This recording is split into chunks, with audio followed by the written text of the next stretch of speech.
Halo teman-teman, apa kabar? Semoga selalu sehat, selalu bahagia, dan selalu lancar rezekinya. Masih melanjutkan kisah dari Janggem yang sangat sulit untuk dilewatkan.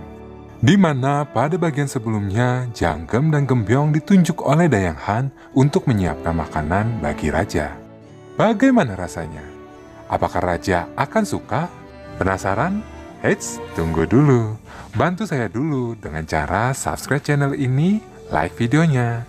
Bagi yang sudah, saya ucapkan terima kasih. Dan langsung saja kita mulai intronya.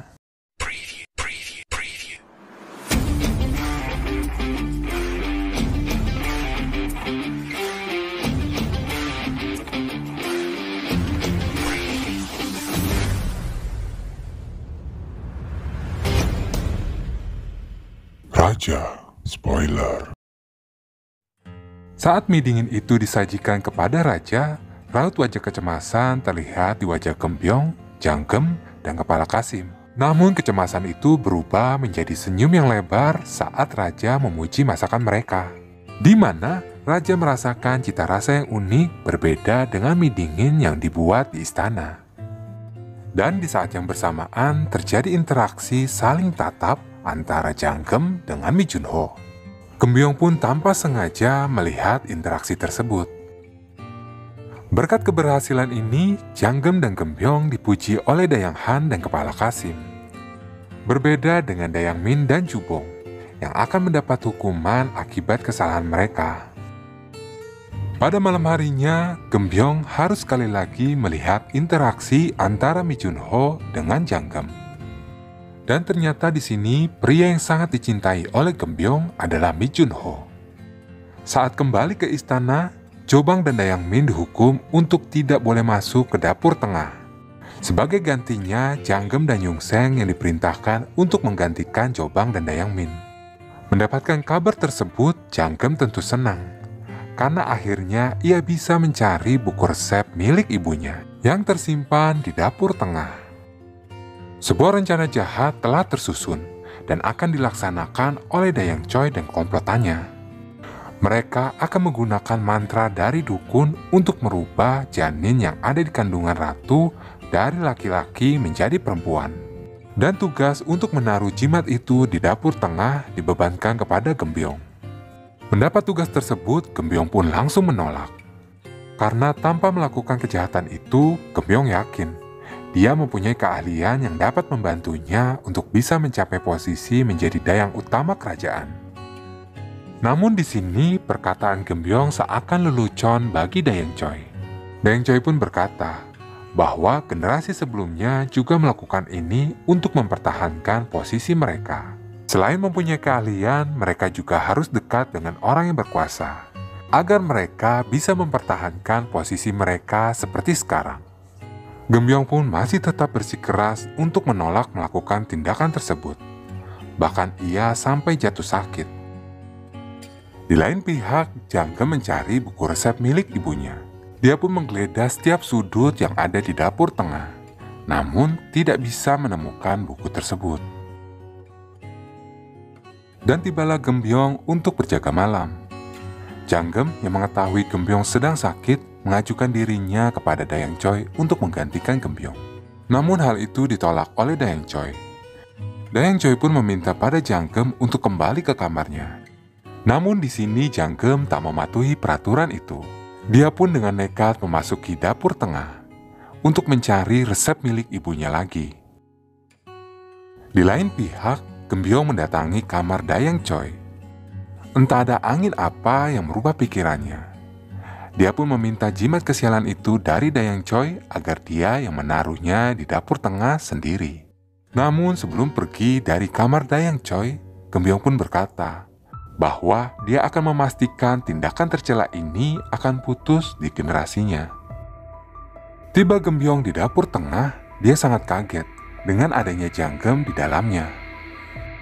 Pada Gembyong, Janggem pun beralasan bahwa dia ingin menggantikan Gembyong yang sedang sakit. Namun Gembyong merasa itu tidak perlu dan langsung menyuruh Janggem untuk keluar karena ini bukan waktu gilirannya berjaga di dapur tengah. Setelah memastikan Janggem keluar dari dapur tengah, Gembyong pun langsung beraksi, menyembunyikan jimat kesialan itu di sudut-sudut tiang yang sulit untuk dijangkau. Namun tanpa disadari, ada seseorang yang melihat di balik pintu, yaitu Yungseng. Mengetahui Gembyong akan keluar dari dapur tengah, Yungseng pun berlari untuk bersembunyi. Setelah perginya Gembyong, Janggem pun kembali ke dapur tengah. Setelah memastikan tidak ada orang di dalamnya, dia pun segera masuk dan segera mencari buku resep milik ibunya. Namun, kembali ia tak menemukan buku resep tersebut. Yungseng yang masih bersembunyi kembali mengintip apa yang sedang dilakukan oleh Janggem. Dia pun bertanya-tanya, apa yang sedang dilakukan oleh Janggem dan Gembyong? Permainan seperti apa yang sedang mereka lakukan? Keesokan paginya, saat berjaga dengan Janggem, Yungseng pun bertanya, apa yang sedang dilakukan oleh Janggem dan Gembyong di tengah malam di dapur tengah. Permainan seperti apa yang sedang mereka lakukan? Karena dia melihat Gembyong menyembunyikan sesuatu dan Janggem mencari sesuatu. Janggem tak mengerti apa maksud dari Yungseng.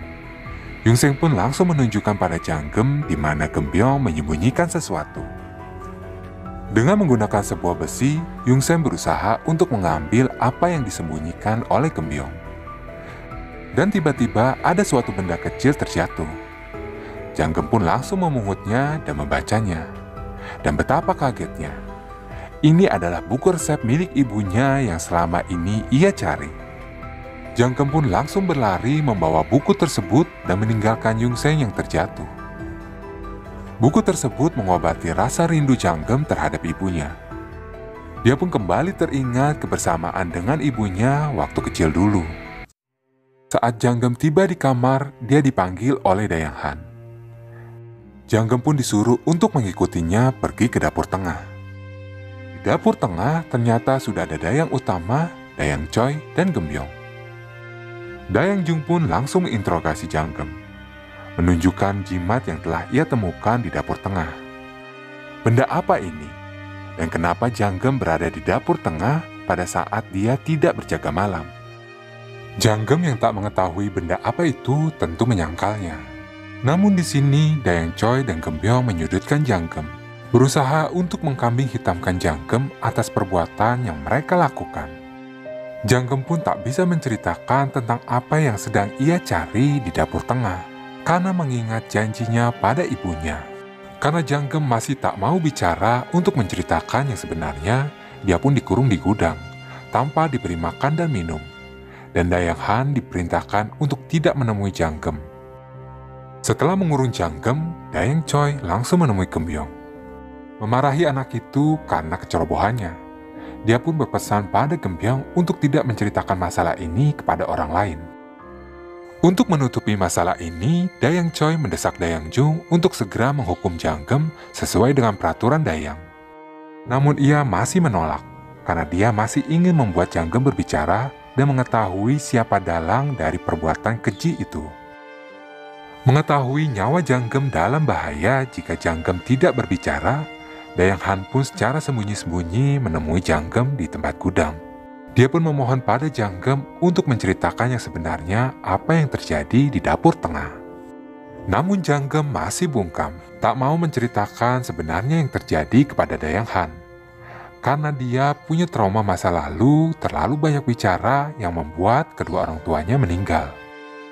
Keesokan harinya, Dayang Jung memerintahkan Gang Duku untuk pergi ke paranormal, mencari tahu tentang jimat apakah ini. Tiba di paranormal tersebut menceritakan bahwa jimat tersebut adalah untuk sang ratu, agar janin yang dikandung sang ratu berubah dari laki-laki menjadi perempuan. Gang Duku pun langsung pergi menemui Dayang Jung, menceritakan tentang kutukan dari jimat tersebut. Dayang Choi kembali menemui Dayang Jung untuk segera mendesak menghukum Janggem, agar berita ini tidak tersebar kemana-mana.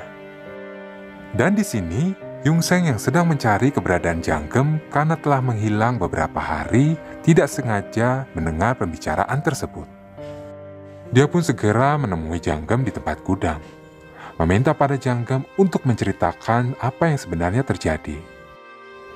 Tentang Janggem yang menemukan sebuah buku kecil.